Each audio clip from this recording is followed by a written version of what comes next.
우리 아모스 3장 아까 읽었던데 한번 가봅시다. 다시 아모스 3장 7절. 많은 분들이 이 구절들을 이제 인용을 하시죠. 아모스 3장 7절 주여 시작. 주 여호와께서는 자기의 비밀을 그 종 선제들에게 보이지 아니하시고 결코 행하심이 없으리라. 아멘. 하나님의 하신 모든 일들을 미리 이렇게 알려주신다는 뜻입니다, 여러분. 그런데 그거를 듣고 아는 사람이 있는 반면에 그걸 모르는 사람이 있다는 게 문제입니다, 여러분. 저와 여러분들은 알기를 소망합니다. 그래요. 이제 앞으로 나오겠지만은 그 요셉이 쇠사슬과 착고에 매여가지고 여러 그 형태의 연단 과정을 거쳤던 그 이유가 하나님의 음성을 들을 수 있을 때까지다는 얘기예요. 저와 여러분들도 하나님의 일꾼으로 쓰임받으려고 소망하는 사람들은 하나님의 소리가 들려야 됩니다. 근데 예전처럼 아브라함아 하고 이렇게 소리로 들려주시는 것이 아니라 이제는 전부 다 기록된 말씀들을 통하여서 우리들에게 들려주시는데, 이 마지막 게 뭐 환청, 환상, 꿈 뭐 여러 가지를 통하여서 하나님의 뜻을 분별하고 알았다는 사람들이 너무나 많아요, 여러분. 근데 유튜브 이런 데 들어가 보면은 뭐 수없이 많은 사람들이 간증을 하고 막 그러잖아요. 그러죠? 근데 맞는 확률이 거의 없습니다, 여러분. 하나님께서 이 마지막 때 그런 식으로 우리들에게 알려주시지 않아요, 여러분. 특히 전쟁터에서는 아주 중요한 일일수록 전령들을 보냅니다, 여러분. 무전이나 전화로도 도청할 염려가 있기 때문에 자기의 분신 같은 그러한 이제 전령이 있어요. 근데 그런 것도 평상시에 이제 지휘관들과 서로 알거든. 아, 이 사람은 지금 그 사람 대리로 왔어. 특히 사도들이 그 아포스톨로스라는 그 말이 이 보냄을 받은 사람이다 이런 뜻인데, 아주 중요한 사항은 생명을 바쳐 그 비밀을 지키다가 전달해 줄 만한 그러한 전령을 시켜서 보낸다. 마지막 때 하나님께서 당신의 백성들의 운명을 뒤바꿀, 그래요. 그것을 따라가가지고 구원에 이를 것이냐 아니면 멸망에 이를 것이냐 하는 이런 엄청난 사건들인데, 그 더군다나 예수 그리스도를 투자하셔가지고 그래서 얻는 열매들인데 소홀히 다루겠습니까, 여러분? 그래서 마지막 때는 그래요. 기록된 말씀 외에는 여러분들 거의 믿지 마세요. 근데 이제 기록된 말씀들을 어떻게 깨닫느냐, 이제 그게 중요한 거예요. 어떻게 중요해요? 전부 다 이 선지자들이 이렇게 하나님의 비밀을 깨달은 것은 물론 환상과 음성도 있지만은 이 창세기 이후부터는, 창세기부터 출애굽기와 그 이후의 역사서 속에서는 거의 기록된 이 말씀을 통하여서 하나님의 그 영적인 통찰력이 와닿습니다. 그래서 항상 자기가 받은 이 메시지와 계시나 이런 것들이 이전에 기록된 메시지와 맞는지 안 맞는지 그거부터 대조한단 말이에요. 그래서 안 맞으면 내 걸 버려요. 하나님 말씀을 버리는 게 아니라 내가 받은 걸 쓰레기통에 버린단 말이에요. 안 나오니까. 그래서 여러분들도 마지막 계시론의 이런 부분들을 이렇게 많이 좀 궁금하시고 연구한 분들도 많이 있고 알려고 하는 분들도 많이 있는데, 기록된 메시지를 통하여 여러분들 하나님의 음성을 듣기를 소망합니다. 차근차근 나가보십시다. 히브리어부터 보이시나요? 잘 이게? 그래요. 게토네트 기노 체세고 꿈 할룸 꿈, 그 다음에 알루마 단묶음, 그 다음에 세메쉬 잘 보이셔요 뒤에? 태양, 해, 그 다음에 아레흐 달, 그 다음에 코카브 별, 보르 수조 구덩이 우물, 그 다음에 짜나 다는 매춘 창녀, 에라본 담보물 보증, 호탐 인장 도장. 그래요. 제가 이걸 한번 바꾸니 여기다 뭐 판서를 좀 하려고 이제 그렇게 하는데, 자, 창세기 토라퍼션 바예시에브 따라합시다. 바예시에브 거주하였으니. 창세기 35장 1절 시작. 야곱이 가나안 땅 곧 그의 아버지가 거류하던 땅에 거주하였으니 바예셰브, 야코브 이렇게 나오는 거죠. 바에레체 해가지고.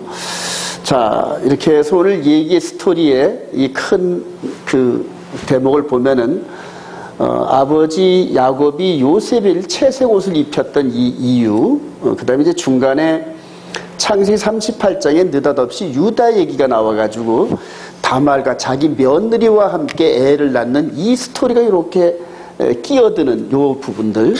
그리고 이제 그 이후로 요셉이 이제 이렇게 미디안 장사꾼들에게 팔려가는 요 그림이에요. 요 스토리인데, 여러분들 요것만 이렇게 봐가지고는 이 내용이 뭔지를 잘 몰라요, 여러분.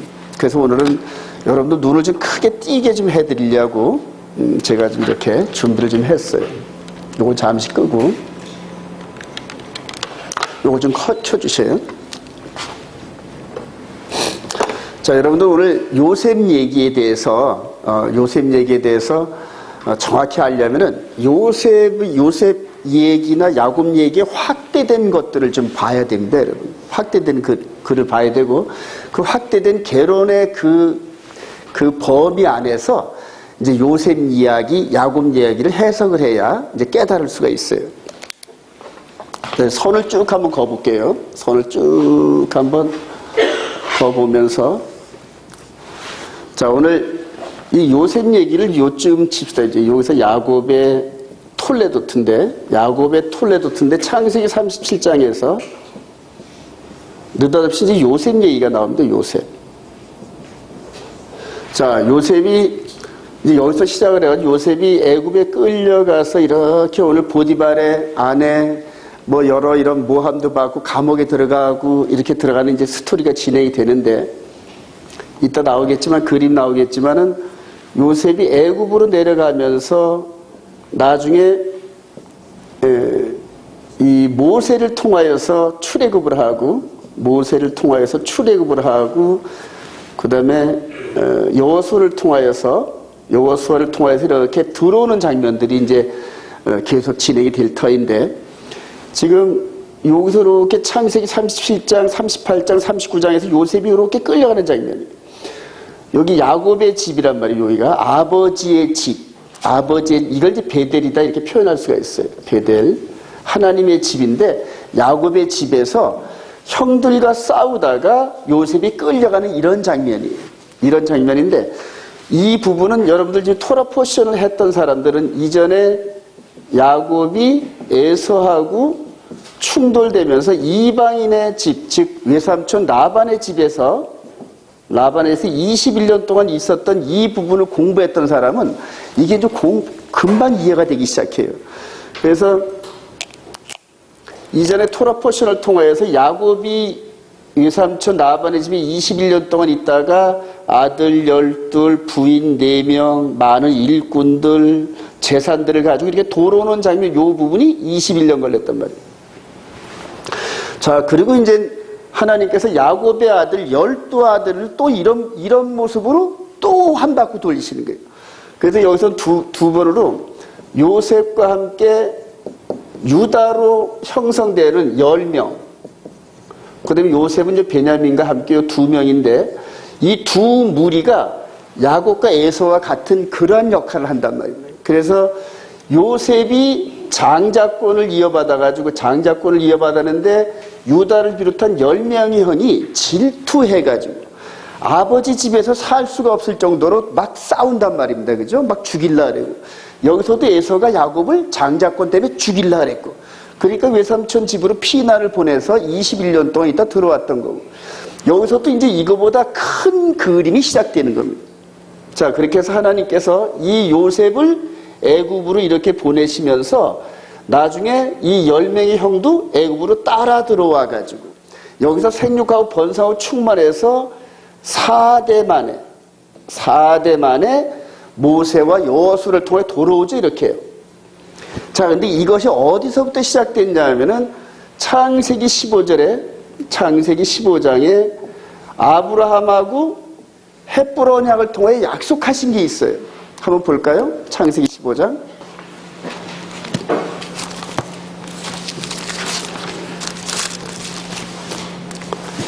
창세기 15장 13절. 이제 그 헷불 언약을 통하여 하나님께서 아브라함에게 축복하시고 언약을 주시는 장면이에요. 여호와께서 시작.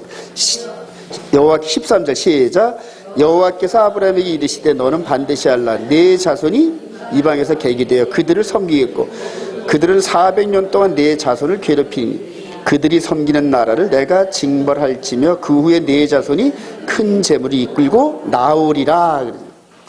자, 여기에서 야곱보다 한 100몇 년 전에 하나님께서 아브라함을 만나셔가지고 이때 되어질 일들을 예언을 하셨단 말입니다. 이제 여기 창세기 15장, 이게 헷불 언약이에요. 헷불 언약. 헷불 언약을 통하여서 이삭을 낳고 야곱을 낳고 야곱의 12아들이 생기고 이 12아들 중에 요셉을 미리 이렇게 애굽으로 보내면서 지금 이 전체가 요 아브라함의 언약 안에서 지금 어떻게 된다? 이루어지고 있는 거란 말이죠. 그러니까 이거를 지금 아모스 선자를 통하여서 미리 예고되어지고 알려진 일들을 하신다. 이게 이런 뜻이란 말이에요. 자, 그래서 창세기 15장에서 아브라함에게 말씀하신 게 야곱을 통하여서 한번 예행 연습을 했고, 그 다음에 야곱의 아들 12아들이 진짜 이 말씀대로 이방에 계기되어서 사대문에 돌아오는 약속의 성취가 지금 이루어지고 있는 과정들이란 말입니다. 근데 이게 왜 중요하냐면은 오늘 느닷없이 여기에서 요셉의 얘기에서 유다가 나오죠. 유다가 다말과 함께 아들이 나오면서 누구를 낳는다? 다윗의 아버지 이새를 낳는 이런 장면들이 이렇게 삽입되잖아요. 그죠? 자, 이 부분이 이제 어떻게 되냐면은 왕국 시대를 통하여서 솔로몬 시대 때 북이스라엘과 남방 유다, 그렇죠? 남방 유다 이렇게 해가지고 둘이 또 갈라집니다, 여러분. 그러니까 여기서 야곱과 에서가 갈라지고 형제들이 12지파가 두 무디기로 갈라지고 그런 식으로 여기서 북이스라엘과 남방 유다가 서로 갈등과 싸움을 또 하잖아요, 그죠? 그러니까 싸움을 하면 하나님께서 항상 어디로 보낸다? 이방 지역으로 보내는 거예요. 이런 패턴이죠. 싸움을 하면 이방 지역으로 보내고 누구를 보낸다? 장자를 보내잖아요. 여기서도 싸움하니까 누구를 먼저 보낸다? 장자 요셉을 보낸단 말이에요. 자, 여기서도 국가를 형성해가지고 남과 북 12지파가 싸우니까 누구를 먼저 내보낸다? 에프란 지파가 주도권을 잡고 있는 북이스라엘이 장자의 나라란 말입니다. 그러니까 장자인 북이스라엘을 주전 721년에 아수를 통하여서 멸망을 시키면서 이방의 포로로 끌려가게 하잖아요. 자, 이런 패턴이 지금 이 요셉에서 그 다음에 북이스라엘 그 다음에 남방 유다도 그 후에 또 끌려가고 이런 식으로 같은 패턴이란 말입니다. 여기까지 이해가 되시면 아멘. 그래요. 근데 이제 이게 왜 중요하냐면은 이렇게 해서 이스라엘의 역사가 우리들의 영적인 이 부분의 거울이란 얘기예요. 거울. 그래서 이제 예수 그리스도를 통하여서 여러분들 이제 한일에 공부했던 사람들은 지금 이해가 될 텐데 마지막 요 한일의 7년 한일에서 이 전 3년과 후 3년 반이 있는데 여기서 이분이 이 역사를 주관하셨던 이분이 예수와께서 내려오셔가지고 요 절기의 전반 6월절, 무교절, 초실절, 오순절까지 4절기를 이루시고 가을절기를 홀딩한 상태에서 어떤 패턴으로 또 시작된다? 여기서 이렇게 유다와 이 12지파 이들이 전 열방 가운데 흩어진 이들을 모으시는 거예요. 모으시는 거예요. 이게 메시아의 사역이거든요. 자, 이렇게 해서 북이스라엘과 남방 유다가 전 세계 열방 가운데 흩어졌는데 이때 누구를 통하여 모았다? 모세를 통하여 모아서 출애굽시켰듯이 이제는 이 이스라엘 백성들 12지파를 열방 가운데 흩으셨던 하나님이 예수 그리스도 메시아를 통하여 다시 하나로 묶는 과정이란 말입니다. 하나로 묶는 과정에서 여기에서 이스라엘 12지파가 출애굽을 하고 또 누가 플러스 알파로 이렇게 참여했다? 이방인이 참여했잖아요. 그죠? 이방인이 할례하고 함께 참여했듯이 그런 식으로 출애굽을 했단 말입니다. 근데 여기서도 우리 메시아 대신 예수 그리스도는 이스라엘의 구원자로 오신 분이란 말이에요. 그러니까 이스라엘 백성들을 불러내는데 이렇게 똑같은 패턴으로 이방인이 2000년의 역사 속에서 이스라엘을 불러냅니다. 이스라엘을 불러내서 모으는데 거기에 누가 끼어들었다? 이방인 된 저와 여러분들이 끼어들었다. 할렐루야. 그래서 이스라엘 플러스 이방인, 이게 뭐냐면 온 이스라엘이란 말이에요. 저와 여러분들이 다니고 있는 온 이스라엘 교회가 바로 이스라엘과 이방인이 연합했다는 의미가 있단 말이에요. 이해가 되시죠? 자, 그래서 이 패턴, 즉 이렇게 북이스라엘과 남방유다를 흩어서 다시 구원하는 이런 큰 그림은 이제는 육으로 출애굽을 하는 게 아니라 영의 몸이 출애굽한다. 할렐루야. 영의 몸이란 말이에요. 영의 몸.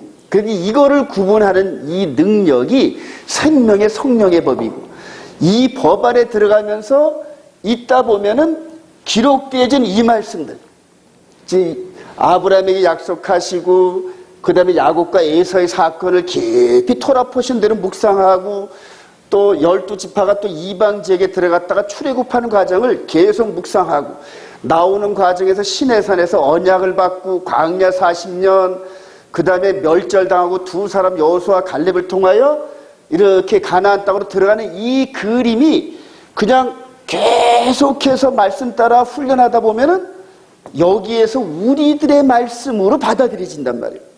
성령께서 이해를 하게 하셔요. 성령께서. 이제 저와 여러분들이 지금 모세를 통하여서 이렇게 왔다가 여호수아를 통하여 가나안 땅에 들어가는 그림하고 거의 같이 매칭이 되는 것이 지금 저와 여러분들의 시대란 말이에요. 그리고 그것이 어디에 기록됐다? 계시록에 기록됐단 말이에요. 계시록에. 그래서 계시록에 기록되어진 장차 되어질 일들을 아모스서에 의존하면은 그대로 이미 예고되어졌다, 안 예고되어져 있다? 예고되어져 있다는 겁니다, 여러분. 이게 여기까지 이해가 되시죠? 자, 그래서 앞으로 되어질 모든 성경의 계시록의 이런 모든 사건들이 이렇게 이전에 있었던 사건들과 딱딱 마주치게 해석을 안 하면은 누가 잘못한 거다? 그 해석자가 잘못 해석한 거란 말이에요. 이해가 되셔요? 자, 그래서 지금 세대주의 관점에 있는 이 사람들이 한일의 이 7년을 지금 이 시대에 끌어다 놓고 그대로 적용을 한 이런 것들도 잘못된 거란 말이에요. 그리고 또 대체 신학적 이런 관점도 잘못되고, 그래서 저와 여러분들은 요 7년의 후 3년 반이 지금 우리 목전에 와 있어요. 지금 전 3년 반은 우리 주님께서 이미 6월절, 무교절, 초실절, 오순절 사건을 이루어 놓으신 상태에서 하나님 보좌 우편에 계시고, 이제는 예수 그리스도의 그 권능과 같이 충돌하고 도전했던 사탄 마귀의 하수인인 적그리스도가 3년 반 동안 초림하셨던 예수 그리스도와 똑같은 능력과 권세를 가지고 예루살렘을 중심으로 해서 사역을 한단 말이에요. 이제 이들을 깨트리는 방법이 이렇게 말씀을 통하여 깨달은 저와 여러분들을 통하여 적그리스도의 그 괴계가 무너진단 말입니다, 여러분.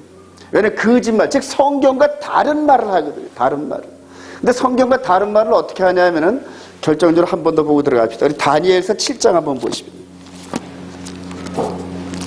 성경과 다른 말을 어떻게 하는지. 다니엘서 7장.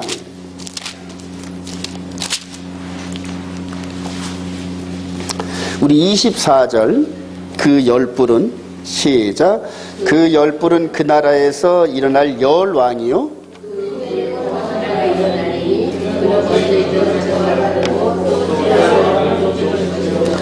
그가 장차 지극히 높으신 이를 말로 대적할, 또 지극히 높으신 이의 성도를 괴롭게 할 것이며, 그가 또 때와 법을 고치고자 할 것이며, 성도들은 그의 손에 붙임받아 한 때와 두 때와 반 때를 지내리라.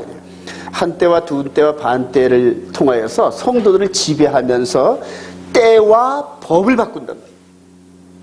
즉 하나님의 말씀인 때와 법을 바꿔가지고 이거는 이렇게 변했다, 이건 이렇게 변했다, 이런 식으로 해서 백성들이 하나님의 법을 잘못 지키게 해가지고 결과적으로 심판 때는 법을 잘못 지켰기 때문에 불법을 행하는 자들이에요. 불법을.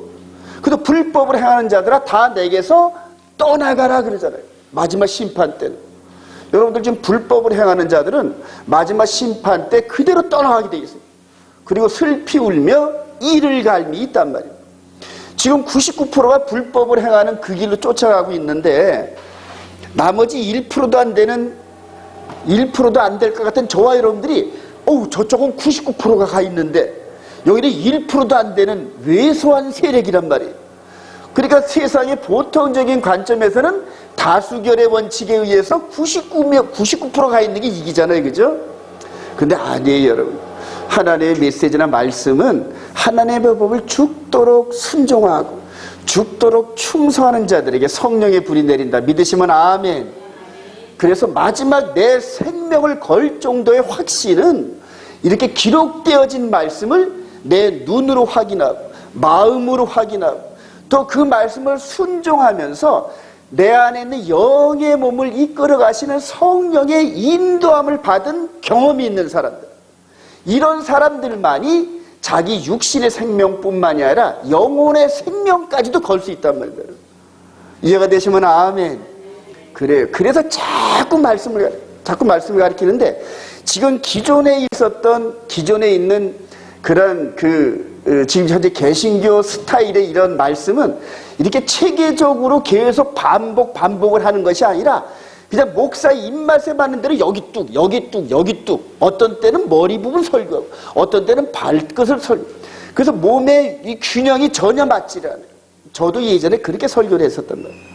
근데 이 토라 포션이 왜 좋으냐면 이런 식으로 하다 보면은 계속 말씀을 따라 하다 보면은 여기 있는 게 그냥 내 마음 안에서 앙금처럼 이렇게 굳어져가지고 보이기 시작해요. 저도 이 마지막 한 일이 이 부분에 있어서 이전까지는 잘 몰랐었는데 한 3년 전부터 이 토라 포션을 통하여 하나님께서 비춰주기 시작하더라고요. 요셉이 그렇게 갔었지, 야곱이 그렇게 갔었지, 그다음에 이스라엘, 남북 이스라엘이 전 세계로 흩어졌었지, 나는 이스라엘의 잃어버린 자 외에는 보내심을 받지 않았다. 이스라엘의 메시아, 할렐루야. 그리고 이스라엘 백성들을 불러들이는 가운데서 그 사이사이에 살고 있었던 이방인인 저와 여러분들이 메시아가 뭐야? 이런 식으로 해서 성경을 들어보다가 나라의 본 백성들보다 더 많은 이방인들이 은혜를 받고 예수 그리스도 안에 들어오더라. 할렐루야. 그리고 마지막 그 백성들을 끌어모으시는 방법이 하나님의 법으로 끌어버려요. 하나님의 법을 선포하는데 이 법에 걸려드는 자들, 마치 이 비닐이 있어서 그물에 잡히듯이 하나님의 말씀의 법에 그물에 탁 던졌는데 거기에 걸려드는 자. 그래서 미꾸라지나 뱀자위 같은 이런 것들은 안 걸려든단 말입니다. 빠져나가잖아요. 즉 하나님의 말씀이 선포됐는데 내 생각과 다르고 그다음에 지키기가 좀 어렵고 세상의 보편적인 이런 관점과 다르면은 애써서 부인하는 마음이 자꾸 생겨요. 아닐 거야 하면서. 그리고 아닐 거야 하는 그 사람들이 많이 모인 자리에 가면 안심이 돼. 아이고 여기 이렇게 많이 있네. 그래요. 근데 나중에 심판날 슬피 울며 이를 갈미 있어요. 그래서 지금 현재 의롭게 살고자 하는 자들은 겸하여 뭐가 온다? 핍박이 오는 거 여러분 믿으시기 바랍니다. 그리고 그 핍박을 즐거운 마음으로 즐기세요. 여러분. 평상시에 그런 것들을 파도 타기 즐기듯이 그냥 즐겨보세요. 그럼 이 안에 있는 성령의 인도하심이 내 마음을 더욱더 풍요롭게 하면서 그냥 점점 더 반대로 하늘나라의 소망과 면류관이 막 크게 보이기 시작해요. 그런 자들만이 마지막 3년 반 동안 적그리스도가 때와 법을 바꾸면서 미혹을 할 때 아니야! 그는 성경과 틀려! 이런 식으로 담대히 선언하고 대적할 수 있는 힘이 생긴다. 할렐루야! 그래요. 저와 여러분들이 그런 일꾼들이 되기를 소망합니다. 그래요. 요 뒤에 불 좀 꺼주셔요. 사모님 저쪽 라인에 좀 꺼주, 잘 보이게끔. 그래서 전체를 이렇게 보고 난 다음에 지금 야곱과 요셉을 지금 이런 식으로 보내시는구나 하고 알고 나면은 미리 아모스 선지자를 통해서 말한 것처럼 하나님의 말씀이 어떻게 한다? 보이기 시작해요. 보이기 시작하고. 됐어요? 고맙습니다. 자, 요 지나가고요. 자, 오늘 야곱이 이제 12아들인데 야곱과 에서가 둘이 있을 때는 장자권이 둘 중에 하나잖아요. 그죠? 둘 중에 하나라서 복중에서 야곱이 이겼기 때문에 이제 야곱으로 돌아가는 이런 부분들인데 12명이라고 루벤부터 시작해가지고 맨 마지막에 베냐민까지 있는데 이 어머니가 넷이란 말이에요. 여기서 장자권이 도대체 어디로 흘러갈 것인지. 이 아버지가 재벌이거든요. 아브라함과 이삭과 이 모든 재산을 이어받은 지금으로 말하면 삼성보다 더 큰 재벌입니다. 그러니까 과연 이 재벌에 대한 권세와 그런 가문의 모든 것들을 누가 소유할 것인가? 이게 문제랍니다. 이게 문제. 자, 레와 실바 라헬 비라인데 이 야곱의 마음은 항상 라헬한테 라헬한테 가 있죠, 여러분. 라헬이 그냥 그대로 사랑스러운 라헬. 그리고 라헬을 닮은 요셉한테 항상 가 있어요. 근데 지금 육신의 장자는 누굽니까? 루벤이란 말이에요. 루벤. 그래서 이 레기나 이런 데 법을 보면은 두 번째 부인이 낳은 장자라도 장자로 인정하라 이렇게 쓰여 있어요. 그래서 법으로는 이 루벤을 인정을 해야만 됩니다. 근데 이제 이 야곱의 마음은 이 루벤한테 가고 싶은 마음이 사실은 없거든. 그런데 루벤이 나중에 이 비라의 침상에 올라가는 거예요. 비라에 자기 아버지의 소모한테 이렇게 밤에 이렇게 올라가가지고 여기서 탈락하는 이런 장면이 나옵니다. 이게 상당히 역사적으로 중요하고 그다음에 영적인 부분에서 항상 앞에 있는 장자가 탈락되고 그 다음에 둘째가 장자를 이어받아요. 우리 주님께서 장자이신 거 여러분 믿으시면 아멘. 장자시란 말이에요. 근데 여기에서 벌어진 사건들을 통하여 우리가 알지 못했던 창세 이전에 영적인 세계에서 뭔 일이 벌어졌는지 이걸 통하여서 나타나시는 거예요, 하나님. 그래서 여러분들 에스겔서 28장에 보면은 거기에 루스벨도 나오고 막 그러잖아요, 그죠? 에덴 동산에서 네가 화강석 같고 뭐 이런 식으로 해가지고 영광스러웠던 마귀의 모습, 사탄의 모습을 비춰준단 말이에요. 근데 교만하여 하늘 끝까지 올라가다 땅으로 떨어졌다 이렇게 표현하죠. 이제 그런 부분들이 장자권과 연관이 되어 있습니다. 12아들 중에 장자권은 누구에게 중요하죠? 자, 이스라엘의 장자는 요셉이다. 이스라엘 시작. 이스라엘이 그 땅에 거주할 때 루벤이 가서 그 아버지의 첩 비라와 동침하는 이스라엘이 이를 들었더라. 그래요. 아버지가 들었는데 12아들 중에 장남이 자기의 첩과 함께 동침했다는 소리를 여러분들 그 이스라엘은 그 유목민들은 천막 안에서 공동체가 이루어지잖아요. 아버지의 권위가 땅에 떨어져서 창피해서 얼굴을 들고 살 수가 없을 정도로 그러니까 장자가 아버지한테 이렇게 도전했어요. 장자가. 자, 하늘나라에서 마귀 사탄이 하나님의 권위에 도전해요. 권위에 도전해요. 이런 부분들이 비춰지는 겁니다.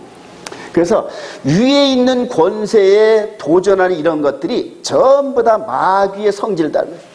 그래서 위에 있는 권세에 순종하라 이런 부분들이 영적인 질서 안에서 위에 있는 그러한 권세들을 존중하고 사랑하라는 얘기입니다. 그거를 대적하고 꺾으려는 그런 것들이 마귀성이거든요. 그래서 위에 있는 권세가 이렇게 충고나 이런 권면을 할 때는 그걸 이렇게 겸손하게 받아들이는 그런 자세가 너무너무 중요합니다. 너무너무 중요해요. 그걸 가지고 니까지 게 뭔데 이런 식으로 해서 도전하는 뭔가 이 반항하는 이런 영적 기운이 딱 들어서기 시작하면 마귀가 너 내 상품과 아주 잘 맞는구나 그러면서 우리 조 변호사가 설명했잖아요. 이제 마귀를 즐겁게 하는 엔터테인먼트 한다는. 그러니까 우리 마음 안에 그런 식으로 남을 도전하고 업신여기는 이런 마음들이 전부 이런 마음들이. 그래서 그런 마음이 자꾸 숙성되기 시작하면 그 다음에 가룟 유다처럼 딱 정확한 시간에 마귀가 들어가서 아주 마귀의 종이 될 이런 모습들이에요. 창세기 49장 3절에서 이제 마지막 유언을 할 때 아버지의 권세로 선언을 합니다. 루벤 시작. 루벤아 너는 내 장자요 내 능력이요 내 기력의 시작이라 위풍이 월등하고 권능이 탁월하다만 물의 끓음 같았은즉 너는 탁월하지 못하리. 내가 아버지의 침상에 올라 더럽혔으므로다. 그가 내 침상에 올랐었도다. 그래. 한 30, 40년을 꾹 참고 있다가 마지막 이삭이 자기를 축복했을 때 축복했던 것처럼 그때에 장자를 저주하며 네가 내 침상에 올랐었다. 그래요. 장자지만 그래서 장자권이 박탈됩니다. 장자권. 근데 이 장자권이 박탈되는 것이 어마어마한 사건입니다. 예. 역대상 1장 시작. 이스라엘의 장자 루벤의 아들은 이러하니라. 루벤은 장자라. 그의 아버지의 침상을 더럽혔으므로 장자의 명분이 이스라엘의 아들 요셉의 자손에게로 돌아가서 족보의 장자의 명본대로 기록되지 못하였다. 유다는 형제보다 뛰어나고 주권자가 유다에게서 났으나 장자의 명분은 자, 그럼 주권자가 유다에서, 즉 왕이 유다 지파를 통하여서 계승되지만은 그러나 장자의 명분은 요셉에게 있으니라. 왕권이 더 중요합니까? 장자권이 더 중요합니까? 뒤에 나오는 장자의 명분이 더 중요하다는 거예요. 네. 그러니까 유다로 통과되는 왕권도 중요하지만은 그러나 장자의 명분은 요셉에게 있느니라 이렇게 얘기를 하죠. 이 장자권이 너무너무 중요합니다. 에서는 팥죽 한 그릇에 장자권을 팔았죠. 자, 장자권을 이제 아들 10명의 그 세력 중에 있는 우두머리 루벤을 제끼고 막내 아들 이 요셉에게 대권을 지금 이렇게 인수인계하는 그런 과정이다 한번 생각을 해보세요.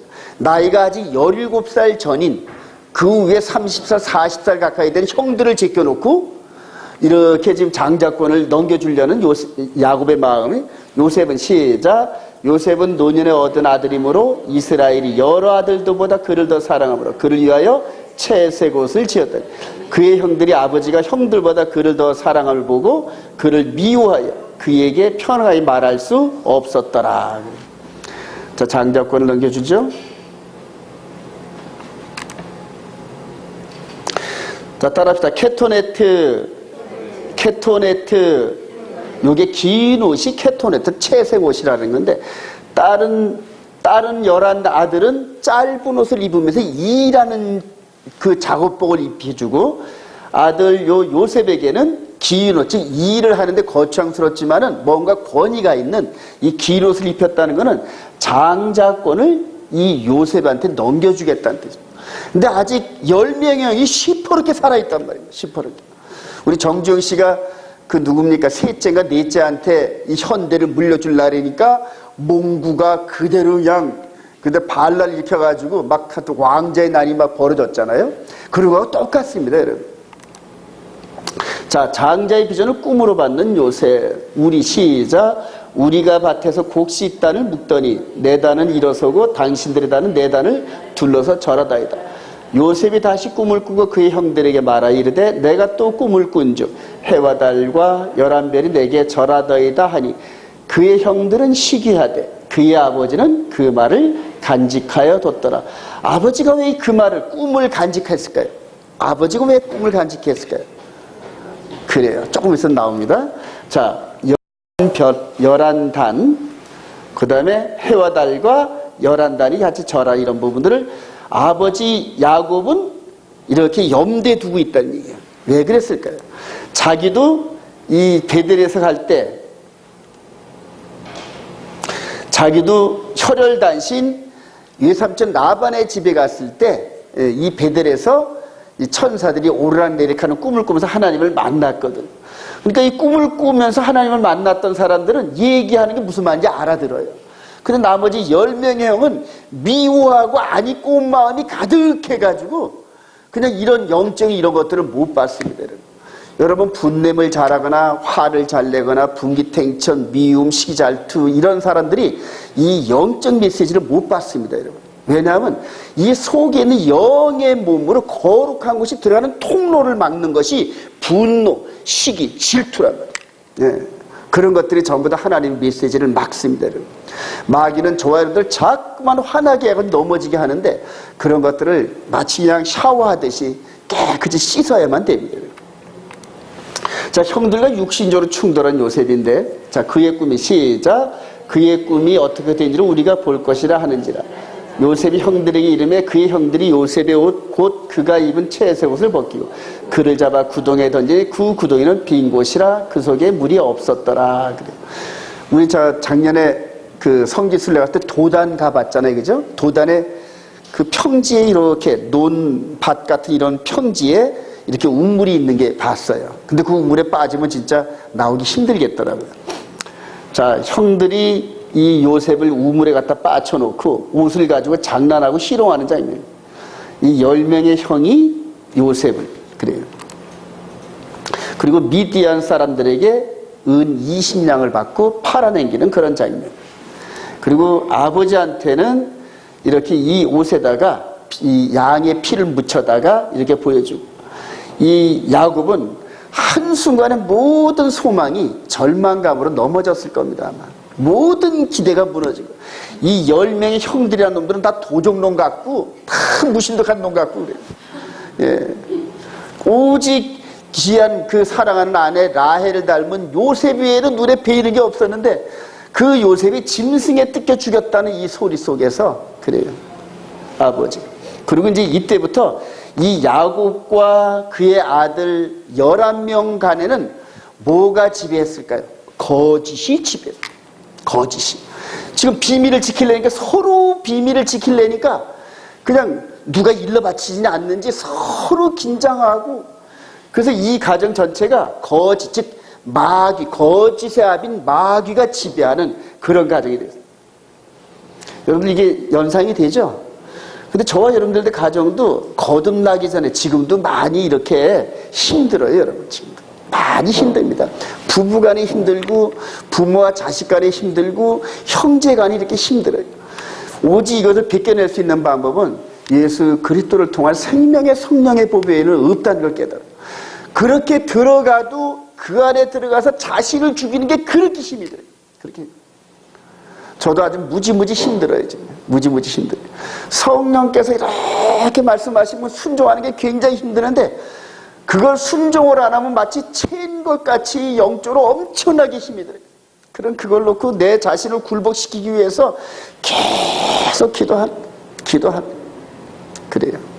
이제 부부간에, 부모와 자식 간에 서로 다 갈고 갈게 해가지고 서로 다 그냥 반들반들하게 하는 것 같아요. 마치 쇠사슬을 만드는 공장 같아요.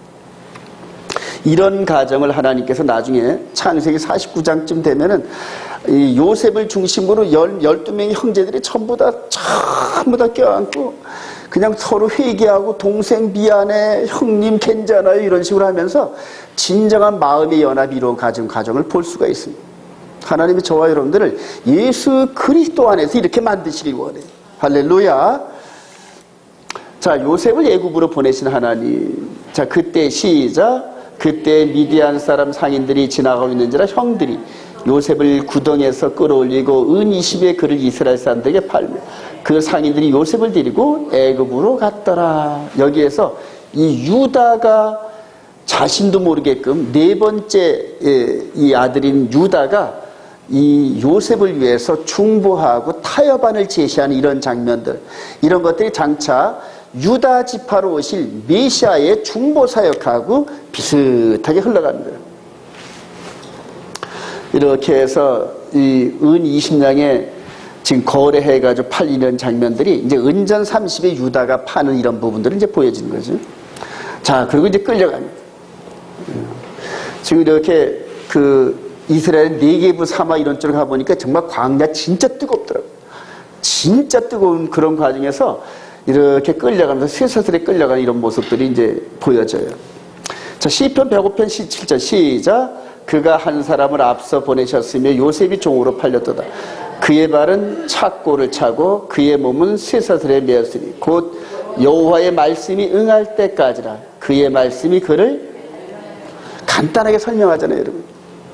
이 요셉 시대 때부터 약 한 700년 후쯤에 왕국 시대 시편 기자가 이전에 있었던 요셉 사건이 이런 거였네 하고 깨닫는. 그래서 아모스 선지자를 통하여서 이렇게 예고한 대로 항상 이전에 있던 사건들을 영적인 성령의 도움으로 해석을 하고 하나님의 정확한 의도를 깨닫는. 그리고 자신의 시대에 적용하기 시작한단 말이에요. 똑같습니다. 요셉만 그런 것이 아니라 저와 여러분들도 똑같이 훈련시키죠. 여러분. 똑같이. 그래서 여러분들이 정말로 하나님이 일꾼 되는 그 과정에 들어온 사람 같으면은 지렁이 같은 야곱이 되지 않으면 그 환난과 어려움이 절대 안 풀립니다. 쇠사슬과 착고가 안 풀린다는 얘기입니다. 근데 이런 것들을 통하여 말씀을 깨닫고 이 마음이 부드러운 사람은 그 다음에 이런 상황이 오면 즉각 자신을 깨트려요. 즉각 자신을 순종시켜요. 그러고 난 다음에 그런 훈련을 몇 번 하고 나면 그 다음에 주위에서 누가 툭한 말을 던지기만 하더라도 아, 하나님이 지금 나한테 뭐라 하시네, 이걸 깨달아요. 이걸 깨달아요. 하나님의 성령의 음성에 예민한 저와 여러분들이 되길 소망합니다. 귀 있는 자는 성령이 교회하는 음성을 들을지어다 그러잖아요. 자, 요번에 이제 이렇게 그 중간에 유다와 다말을 통해서 이렇게 드러나는 이런 부분들이 하나님은 그 사이에 애굽에서 즉 요셉이 가나안 땅에서 떠나는 그 사이에 누구를 준비한다? 유다를 통하여 장차 메시아의 계보를 또 이렇게 준비하는 장면들이 이렇게 나오죠. 이렇게 유다가 자기 아내가 죽고 난 다음에 쓸쓸하던 차에 객지의 친구를 만나러 갔는데 그렇게 오는 것을 다말이 듣고 자기를 딱 변장시켜서 몸 파는 여자로 변장시켜가지고 이렇게 시아버지 유다를 이렇게 만나는 장면들이 나중에 불로 태워 죽여라 그랬더니 도장과 인장끈을 보여주면서 지팡이를 보여주면서 이 사람하고 내가 관계해서 아들을 낳았어. 그러니까 유다가 거기서 깨달아요. 세 번째 아들 첫째, 둘째, 셋째가 죽고 넷째는 줘야 되는데 안 줬단 말입니다. 이런 장면들, 그리고 이제 두 아들이 태어나는 장면들이에요. 창세기 38장 27절, 그 이름을 시작, 그 이름을 베레스라 불렀고 그의 형 곧 손에 홍색 있는 자가 뒤에 나오니 그 이름을 세라라 불렀더라. 그리고 요 베레스가 룻기서에서 나중에 룻과 보아스를 통해서 또 등장을 한대요. 그래서 이제 그 왕의 길을 이렇게 예비한 이런 장면들. 그래서 하나님의 그 섭리는 장자권 라인과 왕권 라인을 쭉 두 갈래로 부릅니다. 그리고 북이스라엘과 남방 유다도 장자권자와 왕권자들이 충돌하게 만듭니다. 그리고 예수 그리스도 안에서 장자권과 왕권을 하나 되게 한다. 할렐루야. 그래요. 이제 그런 것들을 이제 아시게 됩니다.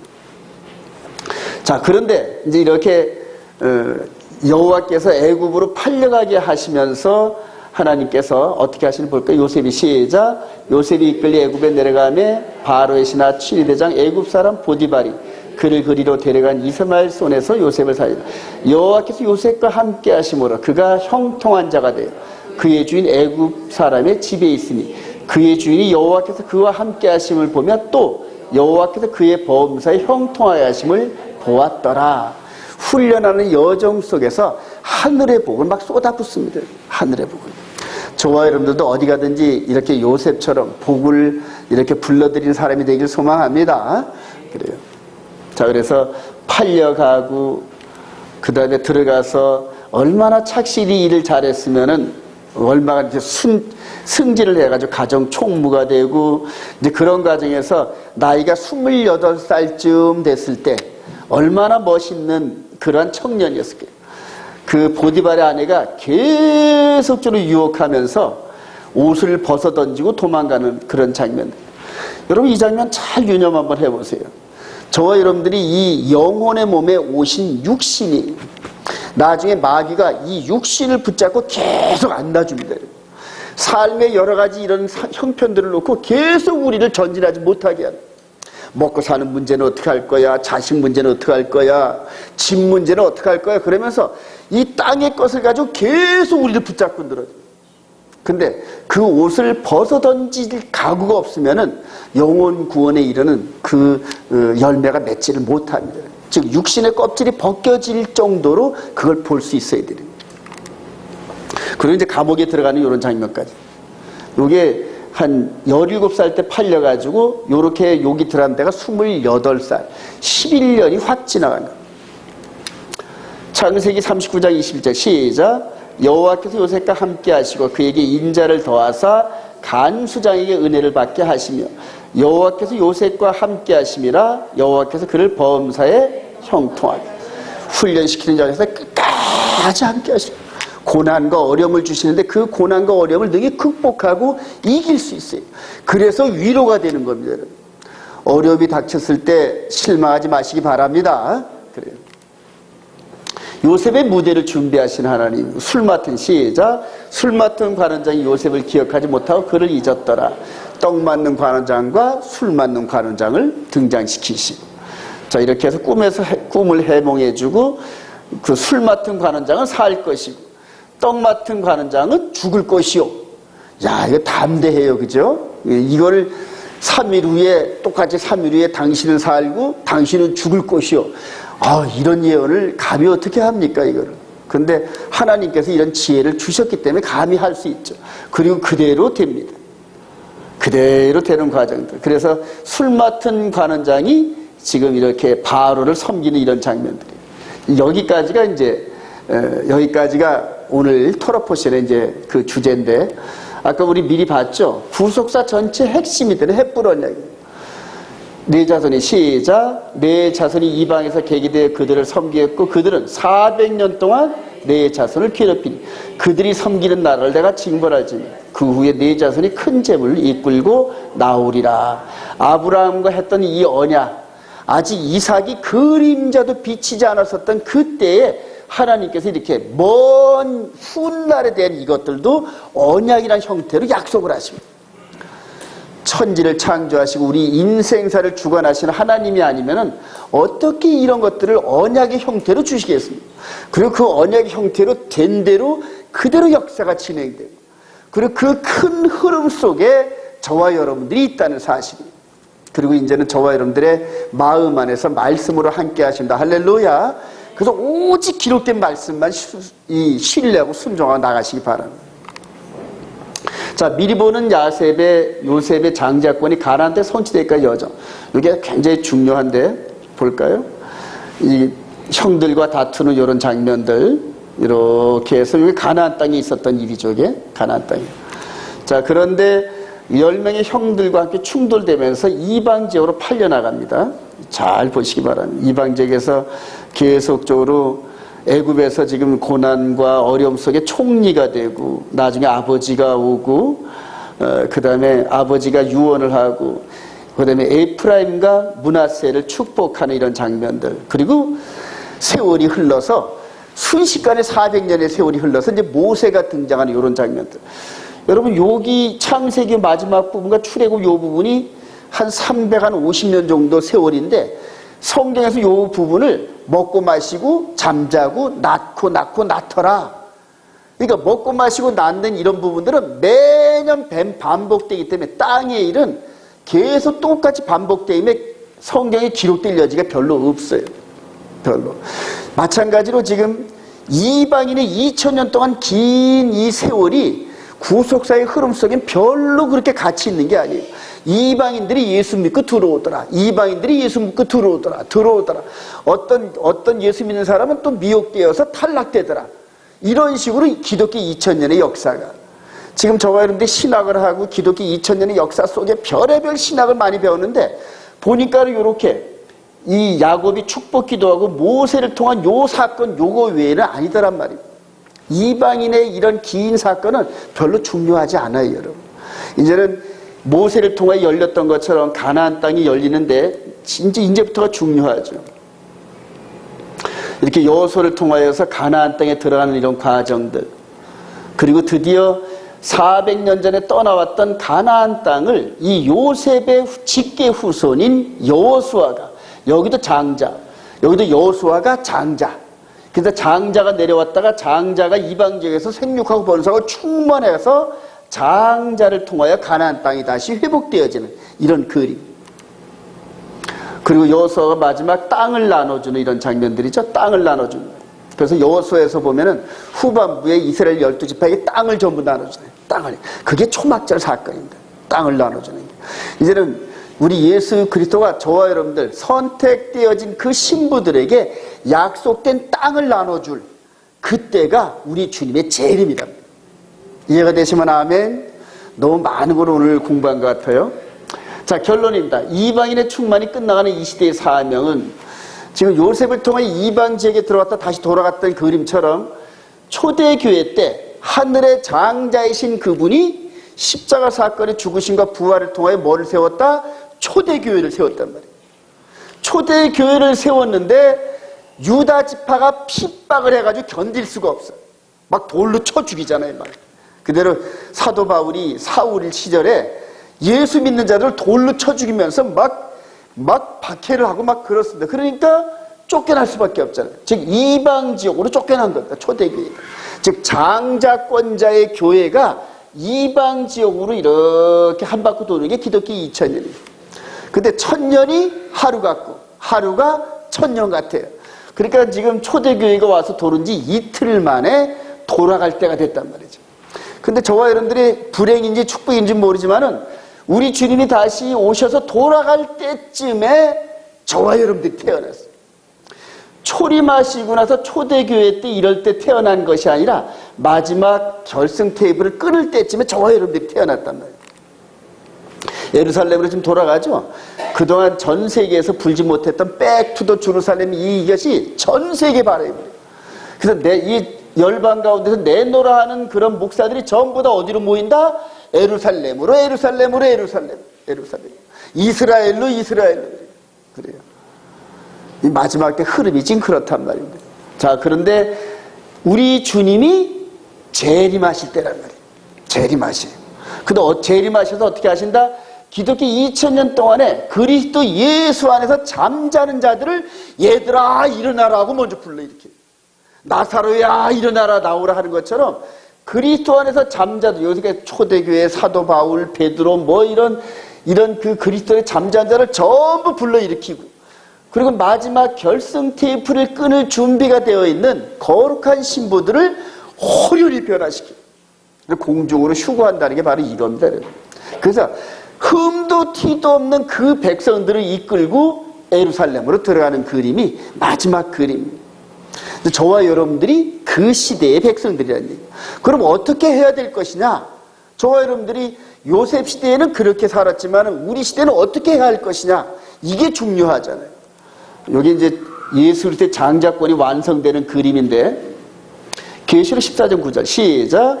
또 다른 천사 곧 셋째가 그 뒤를 따라 큰 음성으로 이르되 만일 누구든지 짐승과 그의 우상에게 경배하고 이마에나 손에 표를 받으면 그 고난의 연기가 세세토록 올라가리라. 짐승과 그의 우상에게 경배하고